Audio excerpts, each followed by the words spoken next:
Yepyeni arıza videomuzda merhabalar arkadaşlar. Kanalıma hoş geldiniz. Öncelikle daha önceden de çekmiş olduğumuz akıllı saatlerin genelinde şarj almama ve açılmama problemi vardı arkadaşlar. Şu anda da yaşadığımız problem bu. Daha öncesinde çektiğimiz videoda çok güzel geri dönüşler aldık. Dünyanın dört bir yanından çok güzel yorumlar aldık arkadaşlar. Ne yapıyorduk? Saatimizi öncelikle bilgisayarımızın USB çıkışından şarj etmeyi deniyorduk. Daha sonrasında herhangi bir adaptörle tekrardan saatimizi şarj etmeyi, çalıştırmayı denedik. Bunda da başarılı olamadık. Ama Quick Şarj devreye girdiğinde arkadaşlar, Quick Şarj'da saatimizin pili şoklandı ve açıldı. Şimdi arkadaşlar, bu da çözüm olmazsa yapacağımız işlemi göstereceğim size. Yeni bulduğumuz bir çözüm arkadaşlar. Eskiden normalde bu elimizdeki sprey WD-40 görevi görüyor arkadaşlar. Şu anda 404 markasının ürettiği bir kontak cleaner yağlayıcı. Kontak cleaner WD-40 404 ve son çözüm arkadaşlar ve en uygun çözüm, her yerde şu an bulabileceğimiz çözüm dezenfektan. Covid ile birlikte hayatımıza giren dezenfektanlar yeni bir görevi üstlendi arkadaşlar. Yeni bir fonksiyonu daha ortaya çıktı. Oksitlenmeyi temizliyor. Şimdi sizlere örnekle göstereceğim arkadaşlar. Bakın, elimizde eski bir materyal var. Oksitlenme nasıl gidiyor? Onu bir görelim. Bakın. Şu anda köpük köpük oluyor içerisi.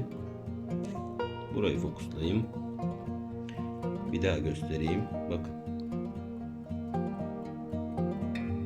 Şuraya sıkalım arkadaşlar.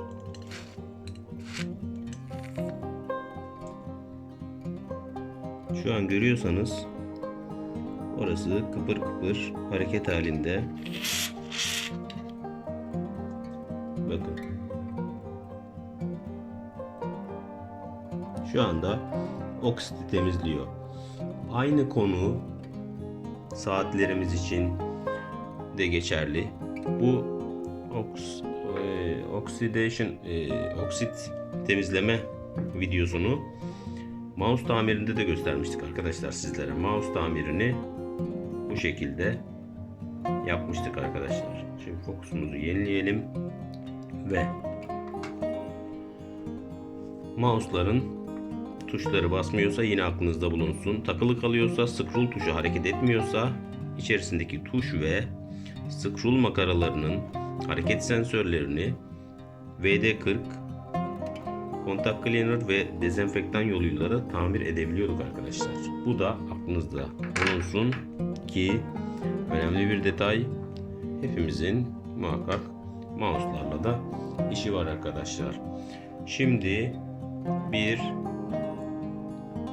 uygulama için kulak çöpü temin edeceğim arkadaşlar. Kulak çöpü temin ettikten sonra işleme devam edeceğiz.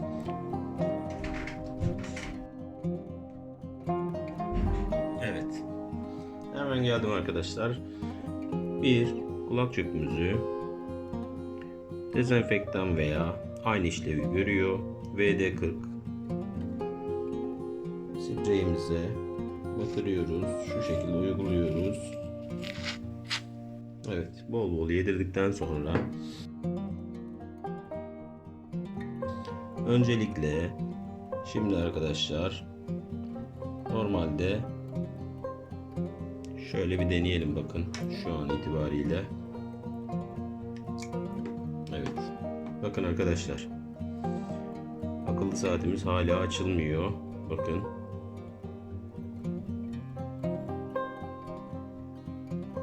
Şu an hiçbir şekilde çalıştıramadık.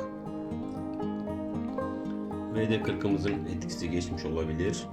Şimdi ne yapacağız? Tekrardan WD-40'ımızı biraz daha kulak çöpümüze yedirdik. Sıkacağız arkadaşlar. Bakın şuradan WD-40'ımızı alalım. çocuklarımıza yedirdik.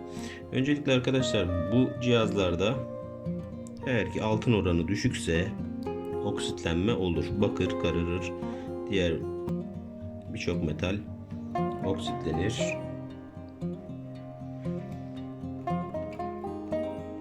Bakın.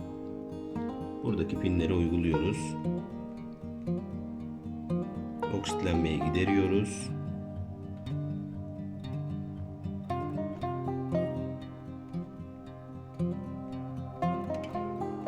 Evet arkadaşlar. Bunu bir kere yapmamız yeterli. Bizi birkaç sene götürür arkadaşlar. Evet, ters denedik. Şu an deniyoruz. Şöyle hafif de oynatıyoruz arkadaşlar. Evet. Evet arkadaşlar, cihazımız şarj almaya başladı. Şarj aldığı zaman da açılıyor zaten kendisi otomatik.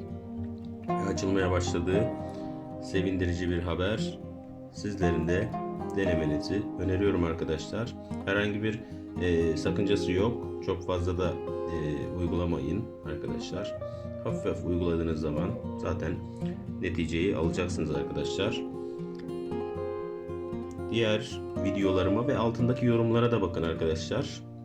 Çok güzel, dünyanın dört bir yanından güzel geri dönüşler aldık ve sizlerin de her marka model saat, bilgisayar, yazıcı, tarayıcı ve tüm elektronik cihazlarla ilgili soru ve görüşlerinizi bekliyorum.